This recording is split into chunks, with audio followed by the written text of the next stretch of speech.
Ladies and gentlemen, welcome back to Coach's Corner. I am Jeffrey David Hartford, your host and the coach. That's the conduit of optimism, altruism, consciousness, and health. And today I have with me a guest that I have been waiting patiently for. I know through the holidays and through family life and the stress that we all have, Dr. Dexter was a little busy, as was I, but here we are. We made it happen. And without further ado, Dr. Kelsey Dexter, welcome. Hey, thanks so much for having me, Jeffrey. It's I truly love a your little pleasure. intro too, like what you're all about, altruism and Yeah, consciousness, and that's pretty incredible as a descriptor. It tells a lot about you. thank you. I appreciate that. Yeah, that's actually an acronym that came to me in a meditation, and it's actually the title of my second book. I have through COVID, actually, I really went deep into my meditative practice, and I started to journal and more than I normally had. And it occurred to me at one point, about a month and a half into it, that every journal entry was a poem. And I was putting together, I said to myself one day, I said, whoa, I think I'm writing a book. And I have three different books on Amazon, and they're all what I call a collection of meditative poems. And they didn't feel like I wrote them. They feel like they came through me. So I felt hmm obligated to share them. So I appreciate that. Thank you Oh very much. yeah, I love that. I'll have to check them out. Oh, thank you. Thank you. Really appreciate it. Well, I want to let the audience know Dr. Dexter, traditionally Western medicine trained endocrinologist, also taps into some of the herbalism side of things, but also now into this quantum biology side that I've been really taking this deep dive into. You see with the red light in the office here because I don't have any windows and I don't want to have this big fluorescent light above me on. And the audience does have a pretty good understanding of why I do those hmm things now, but we can certainly tap into some more of that. But I'd love to throw to you kind of your superhero origin story, if you will, of what drove you into medicine, what drove you into endocrinology specifically, and when and why you decided to take that path into quantum as well. Um, it's kind of funny overall. I think back on this frequently because there were so many steps along the way where I could have deviated and done something totally different, right? Yeah. But when I was a little girl, I remember my mother telling me I was going to be a doctor, like from the time I was tiny, and I got this idea in my head that I was going to be a healer, right? And I was always really, really attuned to plants and plant energy as a Wow. tiny kid, wandered through fields, like had relationships with plants, collecting seeds, cataloging them from a tiny age. And I sort of lost that in the transition in allopathic medicine. But um, yeah, just sort of had this eagle eye on the prize my entire life. And I was a really good student in traditional school, right?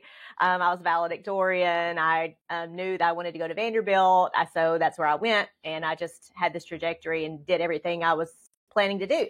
But I was working a couple jobs. I remember when I was about to graduate and I was waiting on like acceptance to medical schools. Sure.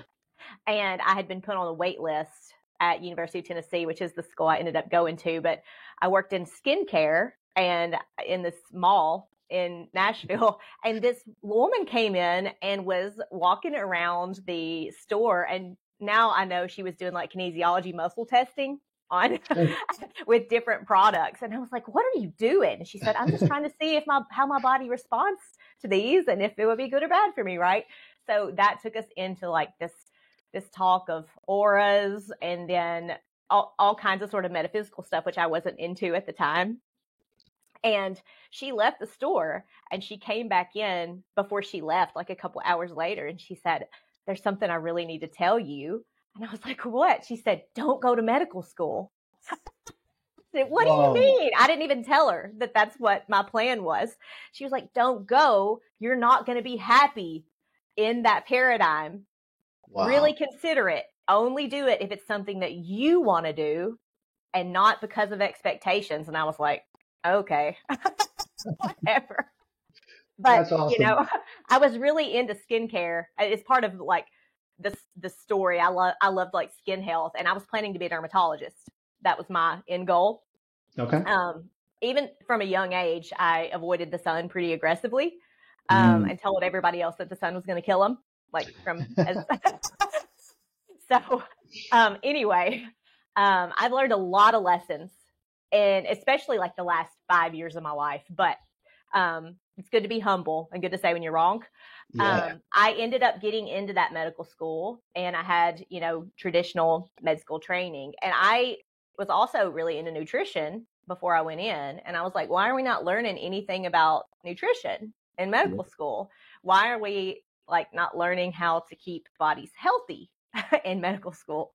So I got a little bit confused during the course of my training. I thought, like, am I really going to be able to make much of an impact as a dermatologist when I could see metabolic health issues were kind of the prevalent and progressive problem that Americans were dealing with, So I decided I was going to do like internal medicine, general practice. And when I got into my residency and started seeing these patients in my residency clinic that were obese, with hypertension, heart disease, chronic pain, leading like miserable lives, and I was just refilling drugs every month and not changing anything about their quality of life, I got really sort of disenchanted with allopathic medicine fast. So I was trying to change course then, and so Vanderbilt has an integrative medicine clinic, and they had never even had a resident rotate through there when I called and asked. But I was the first one that ever did any rotations with them. And I loved it, right? They had this huge interdisciplinary team, and they mainly tackled chronic pain. That was what their expertise was at the time, through mindfulness and acupuncture and yoga and psychotherapy and like all of these different modalities. And it was just beautiful to see these patients actually healing, right? Back then, there were no fellowships or training programs for functional medicine or integrative medicine. This was like, 20 years ago. Dr. Andrew Weil had a training program out in Arizona, but you had to pay to go, and it was about $30,000.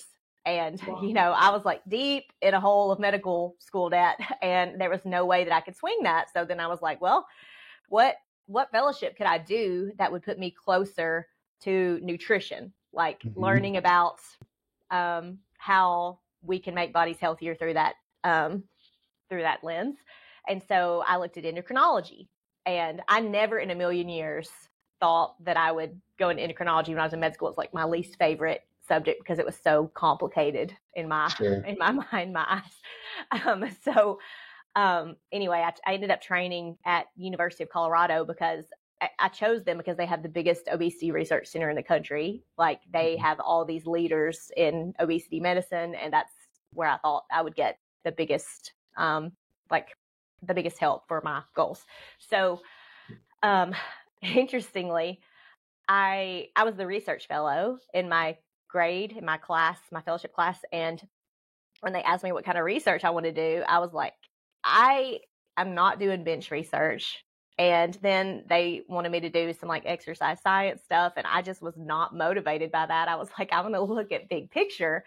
So they helped me get hooked up in the School of Public Health. And I worked with Dr. Jill Litt, who was basically looking at green spaces in cities and community gardens and how they impact overall health of population. So we were working on a pilot study when I was there with Denver Urban Gardens, and basically taking new gardeners and monitoring health parameters over the course of a garden season. And we were looking at weight and blood pressure and A1C and just kind of general metabolic health markers. But what's interesting is, now that I look back, is what we were actually testing was connection to nature, right? Yes. That's what was going through my mind. Yeah. Like nature connection, hands in the dirt, grounding, in the sun, eating organic food, like all the things. Yeah. I ended up getting married and wanting to start a family, and I decided I wanted to just have clinical practice. So I kind of moved on, and went to Asheville and worked for a couple of years, then got recruited to Jackson, Tennessee, which is where I am now. And I'm here because my family is here, my extended family. But yeah, and through all that, like I guess since then, I kind of got into the nitty gritty of managing diabetes in the South. Mm-hmm. And this is also a frustrating problem, right? Oh, yeah. Because we have a toolbox in allopathic medicine that basically is quote unquote diet and exercise and drugs to treat type 2 diabetes. But Yep. when you have 15-minute office visits with patients, because of the way our payment system and reimbursement works, it's just insane. Like doctors are kind of like handcuffed into these short visits where we don't have the capacity to spend an hour or two educating patients on what really can help them get better. And so you can just imagine being in medical education and being just run down and abused for years in training, and then getting to your job and somebody saying, well, you have to see 25 patients a day. That's like low end probably for a lot of doctors, but and you are just trying to get a paycheck, you know what I mean? And so like, what's the fastest way I can help improve this patient where I don't have to give them this like in-depth education because I don't have the time or capacity to? Well, I just increase their medicine, right? Yeah. But it's definitely not a fulfilling type of employment, I'll tell you. And it's probably one of the reasons that endocrinologists are so hard to find, because I don't know, no, you have to really love that science to go into this specialty, because we are one of the lowest paid specialties in medicine because of the way that the time it takes to actually help patients, and we can't see that many people a day like dermatology can, you know. Sure. It only takes a minute to freeze a wart off or whatever, and then you have a patient. Anyway, you don't care about all that, but no, I love it. You're absolutely right. But allopathic medicine gets a lot of flack, a lot of hate, because especially in the, you know, holistic health coach world, because they say, you know, these doctors don't tell their patients they need to sleep and they need to get outside in the sun. And I mean, I think a lot of them probably would if they had time to, you know. Yeah. I know some doctors who are really aligned and are really trying to change their practice paradigm, and they basically make education sheets that they hand out to every patient, and like are trying to efficiently communicate all of these really important concepts that the average person just doesn't realize are impacting their metabolic health so dramatically. Sure. Yeah. So I got into quantum health a little bit by accident. I was already like on the way, right, with all this nature connection stuff back in fellowship, but I myself was very, very sun avoidant, like I said, and very, very circadian disrupted all through training. You know, we were like hardly having any regular sleep when your pager's going off all night, and then had a baby, so then wasn't sleeping, and then had another baby and wasn't sleeping, no time outside, no sleep. And then COVID happened, and the stress level went through the roof because I was still working through all that, didn't know what was going on, if I was going to bring this home and hurt my kids, like just absolutely wound tight, right? Yeah. And I started having all these crazy nervous system issues. Like it felt like someone was breathing hot air on the side of my foot. It was the strangest thing in the world. And then I started like having, it felt like I was stepping in water and there was no water there. Just really, really strange on my left foot. And then it started popping up other places, pain in the side of my face. And anyway, it's bad when you know too much, right? I was worried about it a lot, but I went to my doctor and he kind of said, you know, you're in your mid 30s and there's really like common things being common. This looks like MS. Do you want me to send you for an MRI?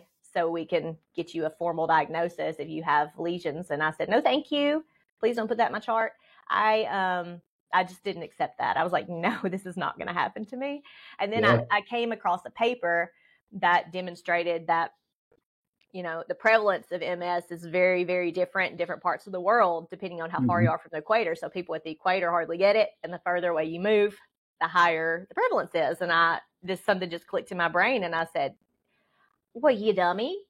You're never in the sun. This is a sunshine problem. Yes. So that was about 3 years ago, I guess. And I was living with my parents at the time because I was post-divorce. A lot of things shifted for me in that time that kind of helped with my stress levels too. But they have a really private house in the country. So every day that I was home, I could sit mostly exposed, right, in the early morning light. And I started doing that probably in March of that year, as soon as it was warm enough. And my nervous system symptoms were gone in 3 weeks. Wow. Gone.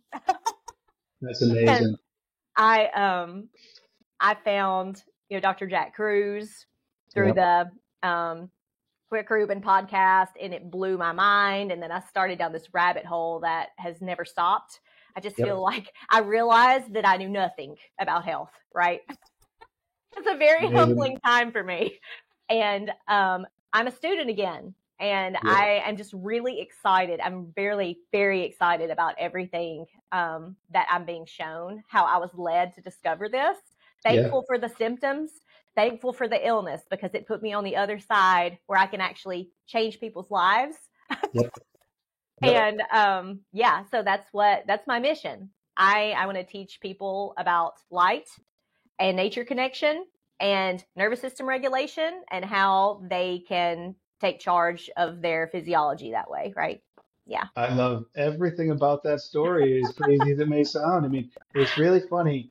The end result now being that you recognize all of the things that happened, quote unquote, to you, they were happening for you, right? To wake you up, to get you back on your path, as the woman in the mall was trying to tell you, don't go that way. But the beauty is you needed to go that way. And I think there's a connection. As much as I think quantum's the answer right now, based on what we know and the direction we're going in, I was also guilty of thinking functional medicine was the answer. I don't think there is any one answer, but we're moving closer and closer to it.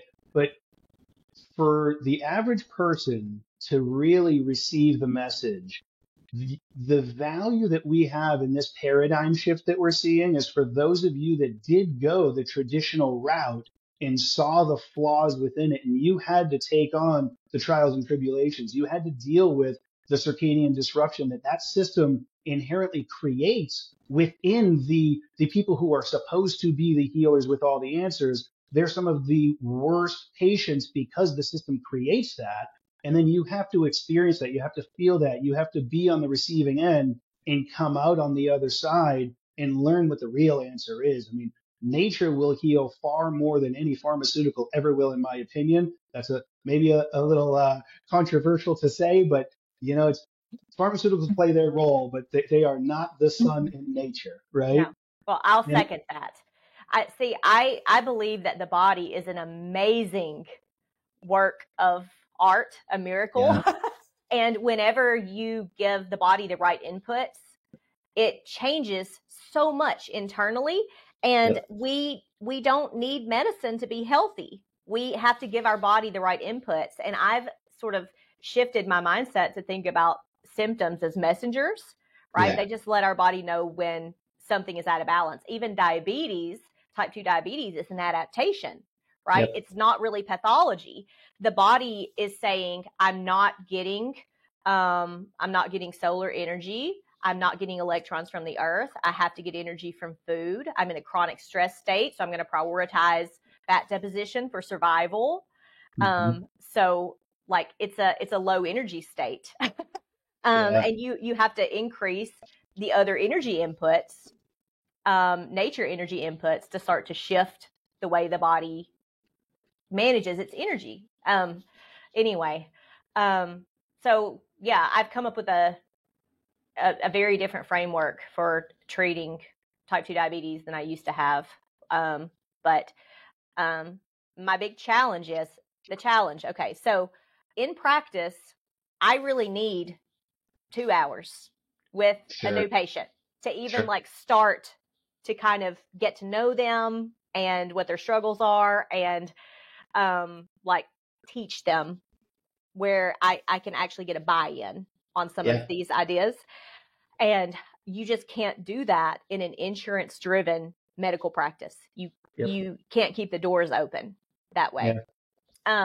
So my challenge is how I don't want to be a provider that's only accessible to people who can afford to pay me that hourly rate. Like, I want to be able to help people that don't have insurance, that like are low income, because usually these populations are not going to get the message from anybody else. Right. So I've kept this standard Western medicine job where I manage probably like 2,000 people, because I know that even if I only have 20 minutes, I can give them something every time I see them. Right. So I've been trying to just shift the focus off what are we doing with your medicine to what are we doing to support your health every visit. And it's been pretty remarkable. Like I've had people that I've been trying to help for years but take one step, right, to like replace their Coke with a non-caloric beverage, or to try to regulate their sleep cycles or something that I know is a problem for that individual.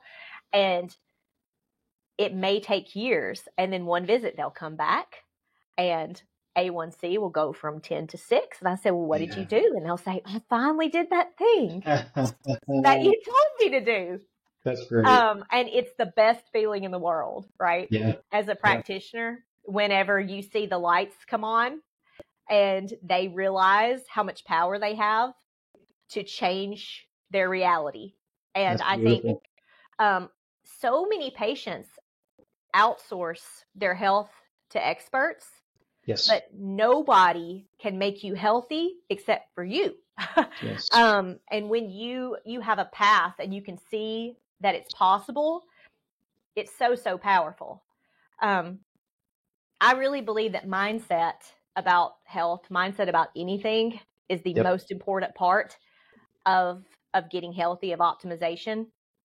And I can't tell you how many people that I see that get diagnosed with some condition and they come into me and they say, well, my doctor said that this is never going to go away. And I'm just going to have to, it's treatable, not curable. And like, what a horrible disservice to program someone with that thought form.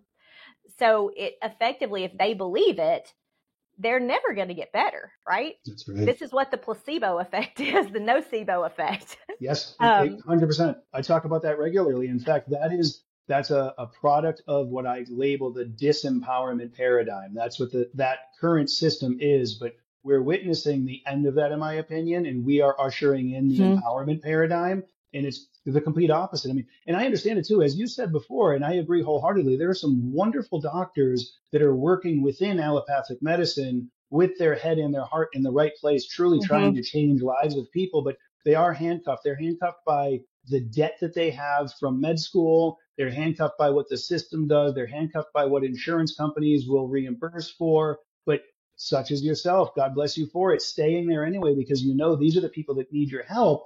And I can't help but my wheels spin as you're talking. And I feel the first thing that came to mind as you were expressing that frustration is you're giving so much of your time. I've seen you on so many different podcasts talking about this stuff, and even just providing that information to your patients, if you can, of saying, hey, listen, I know we only have 15 minutes today, but I have hours upon hours of information I've put out there through these podcasts. And if they're willing to take the time, it's another way to water the seed that you've already planted with them that can really start to change that. And the other thing that came to mind, I mean, it would be a bit of an undertaking. Maybe somebody listening that has the skill set but is early in their career could help.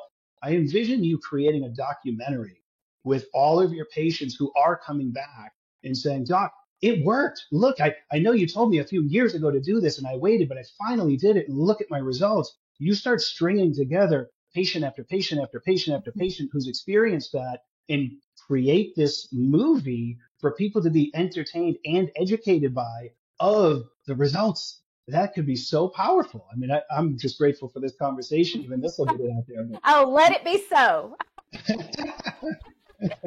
Um, yeah, the other thing that I've sort of started, you know, I have a school group, like an education group. And so a lot of my patients that are really interested, if I like, say something, they're like, oh, I want to know more, then I get them connected on the school platform. And I have hours and hours and hours of recorded Awesome. lectures, and it's very, very inexpensive. So that Beautiful. anybody can join. And I tell them, I'm like, it's a membership, but if you get on there and you listen to everything that I've provided, and then you're done, you get it, just leave, just cancel. Yeah. And that, just whatever tiny little buy-in it takes, it'll be worth it. But that's been really, really rewarding for me also. That's beautiful. Yeah, I'm really, really brainstorming on how we can be accessible with all this information. But you know, not everybody that I see is on social media. Not everybody has a cell phone. Like, not everybody knows how to read. So I have a lot of work to do, but the wheels are turning. So thank you.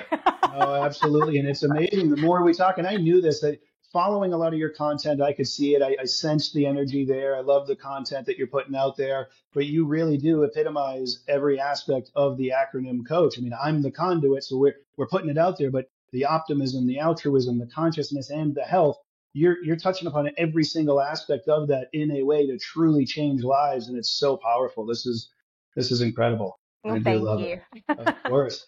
So now, you know, you touched upon a lot of this already, but, you know, diabetes seems to be the biggest one, insulin resistance for sure. For the people that are listening, as much as we want to help the patients you're working with directly, and any way I can help with that, please do let me know. The light seems to be this biggest thing, and not just as much as we're alluding to already, the sun, but the detrimental effect of the artificial light, the blue light, the number of people that don't realize that blue light toxicity alone can be the driver of diabetes and insulin resistance and leptin resistance. Can we get into that? And, you know, it increases our cortisol and blood sugar and so on, but I'll let you get into the real nitty gritty of that. Yeah. So I kind of think about our metabolic health being driven by three master hormones, right? Yeah. We have leptin, cortisol, and melatonin. Yep. I didn't even say insulin, right? Because insulin's dependent on all these other hormones. But we are designed to be awake in the day and existing under natural light, asleep when it's dark, in complete darkness. And cortisol is sort of our hormone of wakefulness and action. So light activates cortisol to come online, so that if we were out, you know, looking for food in the woods or whatever, running from predators, we would have energy available in the system to be able to complete our tasks and survive. And then melatonin comes online at night, right? And it's our master repair mechanism, not just a hormone of sleep. But a lot of people don't understand exactly how important melatonin is to all of our repair processes, mitophagy, mitogenesis, all of these very, So whenever we have the right light signals, natural sunlight during the day and darkness at night, we maximize the production and efficiency of both of these hormones. They're coming through the bloodstream when they're supposed to be. And leptin, our energy accountant, right, comes from white adipose tissue, our storage fat, and it's supposed to dock in the brain when we sleep to let the body know how much available energy we have on board. So for that to happen, really cortisol has to be suppressed at night. Cortisol causes leptin resistance at the receptor level. So whenever you are getting blue light at night, so we could talk about POMC and everything if you want to. I'm sure Dr. Alexis went into this in depth, but whenever you get blue light at night, that stimulates cortisol production and it suppresses melatonin. So you go to bed with higher cortisol, you don't have deep sleep, you don't have restorative sleep, and leptin can't dock in the hypothalamus to help your body know how much energy is available, then effectively, if the brain can't see leptin, it thinks you have no stored fat. So it acts as if you're starving. And all of these processes in the body that are not necessary for life, hair growth, fertility, body temp, energy, cellular energy, they all downregulate because the body thinks that it has to conserve energy to survive. Yeah. So I often see patients who come to me and say, I'm tired all the time. I can't lose weight. My hair's falling out.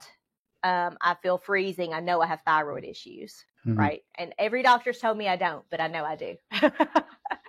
So I do really, really detailed hormonal testing on patients, but guaranteed, usually those patients don't have an actual thyroid pathology.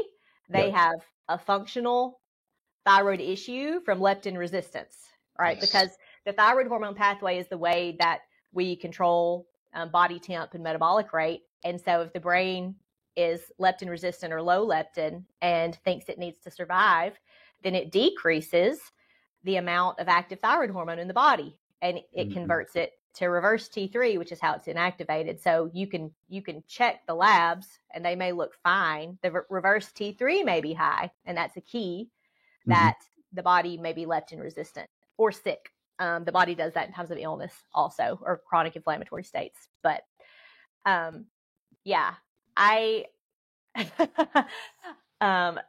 circadian disruption is like what we call this in a nutshell, right? When you get the wrong kind of light during the day and the wrong kind of light during the night, which almost everybody in America has this issue because we largely sit in offices staring at screens or with a phone in our face all day.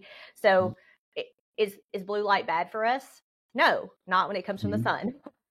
Blue light's really important. It's a very important signal to control circadian rhythm. And, we have this compound in the eye called melanopsin, which is maximally stimulated by blue light wavelengths. So that's the way that the body keeps track of the time of day. And whenever we are exposed to natural light, which is a beautiful constellation of wavelengths that includes blue light as a percentage, and the eye can detect that blue light's changing over the course of the day, it helps the brain know what time of day it is, opposed to sitting with a screen in our face under fluorescent lighting that's sending the same isolated blue light signal all day in an intense form that's driving increased POMC production and increased cortisol. And people are kind of familiar with this. When you take cortisol, is a glucocorticoid, right? Same as prednisone, like same family. And most people have taken a course of steroids in their lives and know that when you take a bunch of glucocorticoids, your glucose rises. It like taking a course of prednisone could cause diabetes in the right person. And whenever glucose rises, insulin follows so that the body can move that glucose out of the bloodstream and into tissue and keep the blood sugar regulated. So when you have this constant signal where you're getting huge amounts of cortisol pumped into the bloodstream all day long, every day, the body you can get diabetes just from that signal. Also weight gain and everything else that kind of comes with high cortisol. But I think light is a really important factor. I think stress is also a really important factor. And it's crazy that we live in this world where we can literally have just about anything we want delivered to our doorstep within days, right? And I know that there are places where, we have true scarcity in the United States. I'm not discounting that at all, but for the average person, we're not really at risk of starving, right? We're not really at risk of being attacked by a predator or killed in our sleep. Like our stress is really just like getting to work and managing relationships and like meeting the demands of a time crunch that we perceive, and Right. how I don't know a single person really in my practice that's not impacted by this dramatically. But anyway, I got a little derailed. No, I but love it. but I take care of a lot of shift workers too, back to light. Mm-hmm. And Mm-hmm. if I show you like the 20 hardest to control patients in my practice in regard to diabetes, like the worst diabetes control, I'll show you shift workers. Yes. Or like just horrible circadian dysregulation. I saw a lady yesterday. I hadn't seen her in like 3 or 4 years. My nurse practitioner has been seeing her, and we talk about her every now and then. But she's really interesting because we thought she had Cushing's disease, or like a tumor secreting excess cortisol, for years, and we were trying to find the source because her diabetes was so difficult to manage, and she was requiring so much insulin to control her blood sugars, like 300 to 400 units a day to even touch the average. Okay. Wow. And she's had all of this testing to look for a cortisol secreting tumor, have never been able to find anything. This was like before I knew about how circadian signaling impacted cortisol. Right. And when I saw her yesterday, I asked her about her sleep. And she basically told me that she was sleeping from like 2 to 11 and stayed up all into the night watching TV, you know. Whoa. And effectively she's doing shift work at that point. Yeah. And has complete control over this, never goes outside. And anyway, it connected a lot of dots for me. Mm-hmm.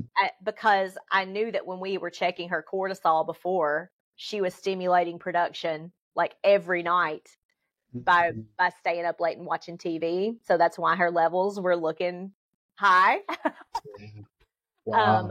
But I'm really, really hoping that I can give these people a little spark to make some change.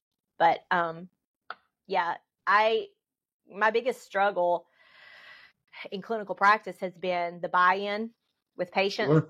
Because you have every other provider that's focused on disease management and medicine, and you come to see me and I'm like, oh no, it's as simple as you sleep when it's dark outside, you get natural sunlight in your eyes, on your skin during the day. Like, yep. And everything can shift. And they're like, why has no one told me this before? There's no way that it could be that simple. And that's not the only thing, but I think that, you know, I deal with a lot of liquid sugar, a lot of soda, a lot of sweet tea here. And that's an easy target to try to get people to improve blood sugar levels. But, you know, it's like 50-50, half of them won't give it up. So, everybody is really, really attached to food. Food is like super emotional for people. And I think it's easier in a person who has a lot of different ways that they could improve health to focus on light, because it's the simplest and it's the easiest to implement. And sunshine makes everybody feel better quickly when they start getting full spectrum light every day. That's right. It's not always possible for every person in their current schedule. And like my dear shift workers, you know, they have to really make some big shifts to be able to optimize. But I try really hard to talk people out of their jobs all day long. Sure. I think this kind of comes back to patient empowerment, because so many people feel like they're stuck in a situation that they can't change. But everything we do is a choice, right? Yeah. Every single thing. And I really believe when we show up looking for better circumstances and sending this message to the universe that we're ready for a shift in health and we're going to do what it takes, like things just come to you, right? That's a fact. The power of intention. Yeah. And when you think that you're a victim to the circumstances, you tend to stay there. Yeah. Yeah, I'm really, really interested in human potential at large. Same. And, there's that brings me to a point I'll bring up. We don't have to go too far down this path because I don't want to derail the overall topic, but I do think it's in light with that. But I made a lot of changes in my life years ago, and it's very much so geared towards optimizing my health, my longevity, and so on. But my life went, and I have since, how would I say it? Back in June, I was diagnosed with a tumor on my left kidney. And when I got that diagnosis, I've told the audience this a handful of times, they've already heard it, but I felt this rush of energy from my feet that was palpable through my entire body, of pure peace and calm. And I knew in that moment I was going to be fine. I was not going to be going through standard of care treatment, and that I was going to be able to give my body the stimulus that it needs to create the environment of healing. And I already was doing that. And that this diagnosis is my gift so that I can lead by example and show people what the human body is capable of. And it really feels like such a blessing. And, you alluded to it before too, with diabetes, with certain diagnoses, it isn't necessarily this end all be all type of thing. It's not a horrible thing. It could just be a lesson. It could be just a message that we need to receive. And this tumor, as large as it is, it's completely encapsulated. It's protecting the rest of the body from itself.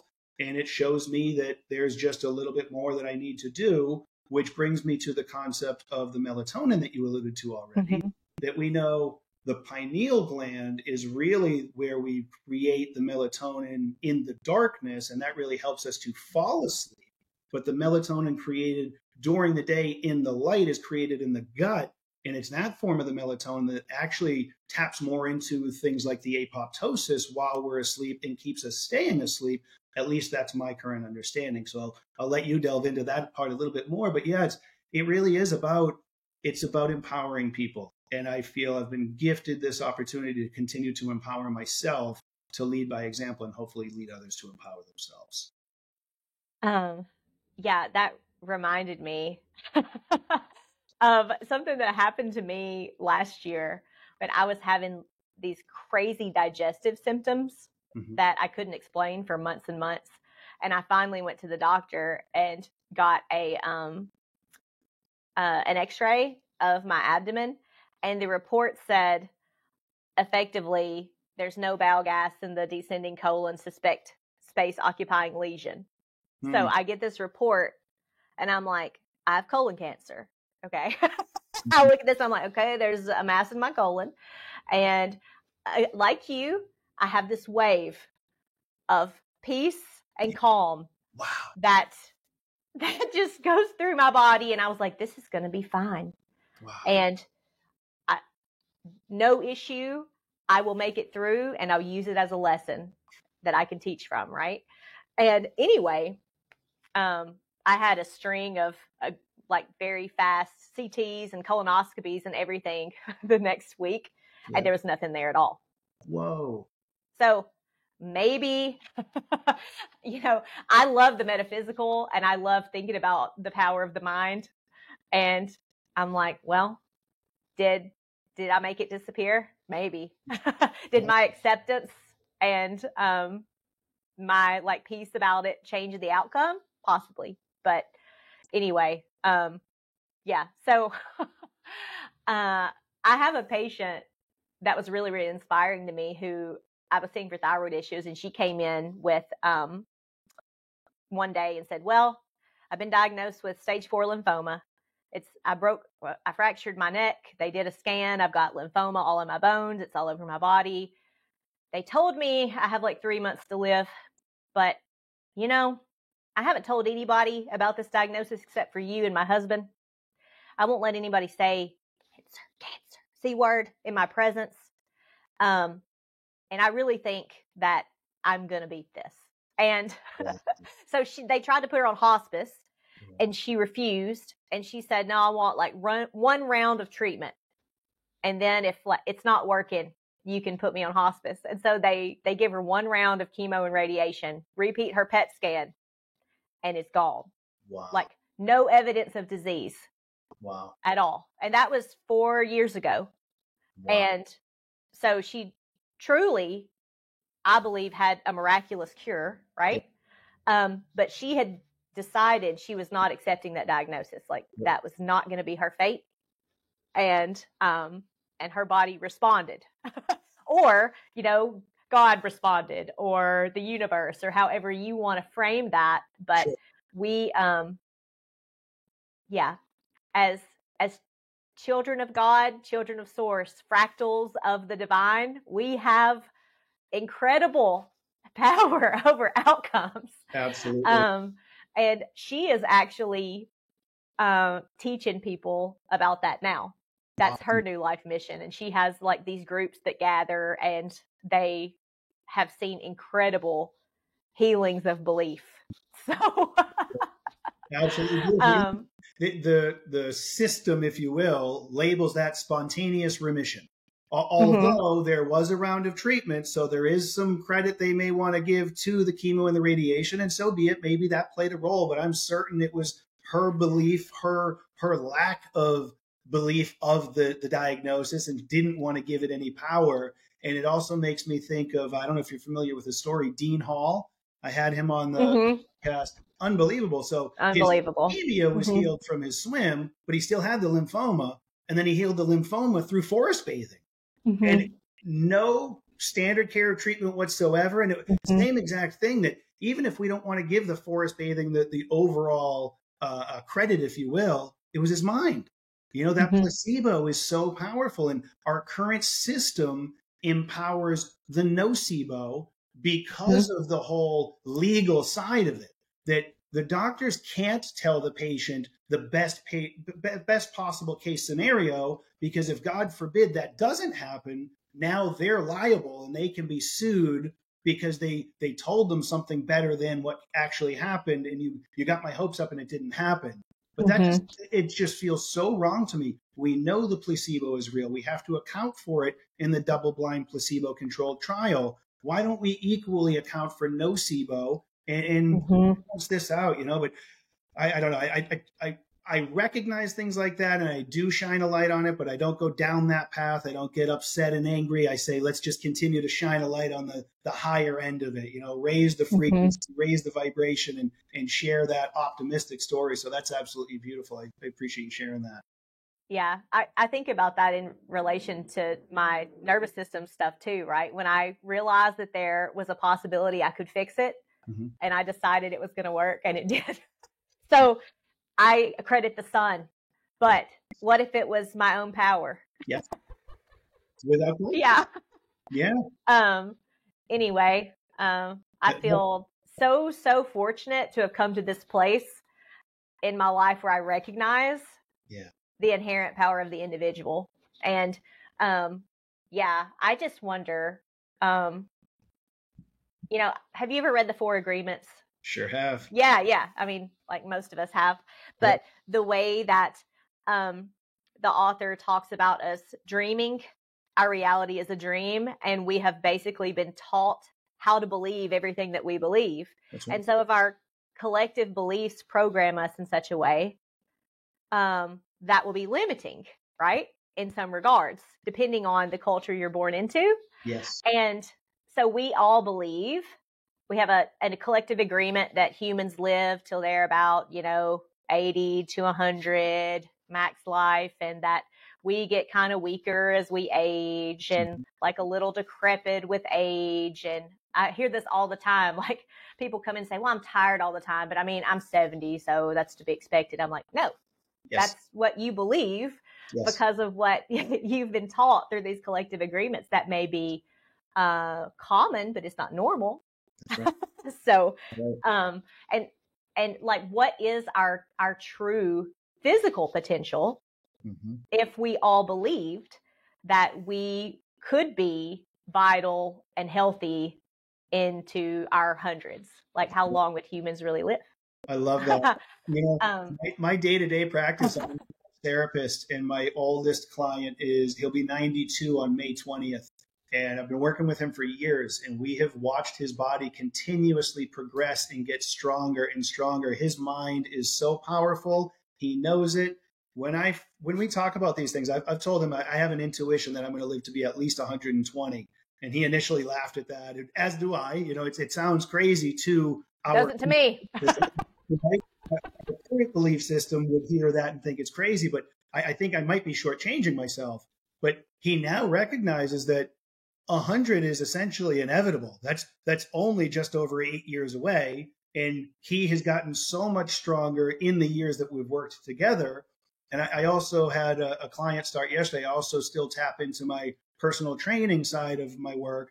And I had a young lady who is about to turn 80 and feels very overwhelmed by the fact that 80, this big number is coming, but she's in phenomenal health and phenomenal shape.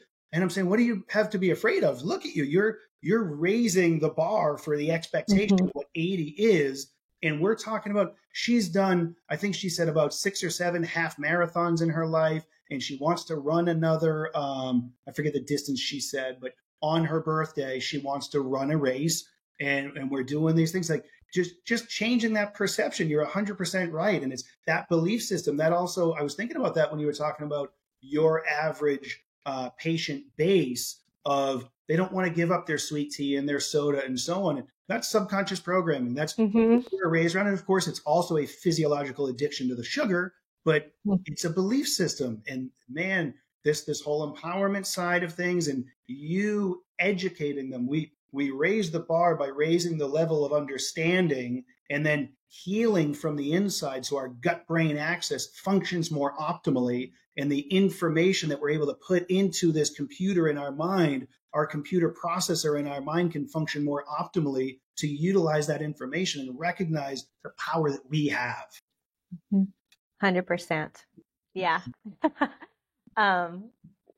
Every human effectively has a lot of work to undo this subconscious programming. And whenever you decide that you're up for that challenge, life gets a lot more beautiful. So, yeah. I love it. I feel we can talk for hours, and I tend to say this nearing the end of every conversation I have on here, that hopefully down the road we'll have a second time, maybe even a third down the road, just so I don't hold you all day. And because, as I told you, I do have another client coming in a little while. I am certain my audience is loving your information and they want more. So how do they go about finding you and finding the class that you were talking about that you have out there, and how do people connect with you? So I am probably most active on Instagram of all the social media platforms. And my handle is Kelsey Dexter, MD, I think. Yeah. And so you can always contact me there. I'm working on getting a website so I can have like anybody who's interested in working with me one-on-one and can get to Tennessee, that they can do that. I actually have 2 practices. So I have my standard allopathic practice where it's pretty much closed because I have so many people that I'm taking care of, but I've started a more vitalism, quantum focused endocrinology practice in Brentwood, Tennessee. So I work there at Wild and Well Integrative Medicine a couple days a month, and I see patients in a direct care kind of format, which has been really, really fun. And let's see, I have a school group, SKOOL, which most people are familiar with that platform probably, that's called Circadian Health Revival, that I run with another practitioner named Heather Peterson, and we have a great community there. So that's an easy way to get involved and learn from some of the different teachings and lectures that we've done in the past. Yeah. And I love whenever people contact me from podcasts. And yeah, I'm really like open and accessible to chatting if anybody wants to touch on any of these topics. So that's incredible. Thank you for that. And thank you for your time here. I'm really grateful for it. I was really looking forward to this, and it's past expectations. Not that those expectations were low. This was fantastic. Well, likewise. It's really, really nice to meet you. Happy to connect. Thank you. Appreciate it. So audience, you know the drill by now. You caught to the end here. Be sure to go connect with Dr. Dexter. And if you haven't already, subscribe, like, comment, share, all that good stuff. And until next time, have a blessed day.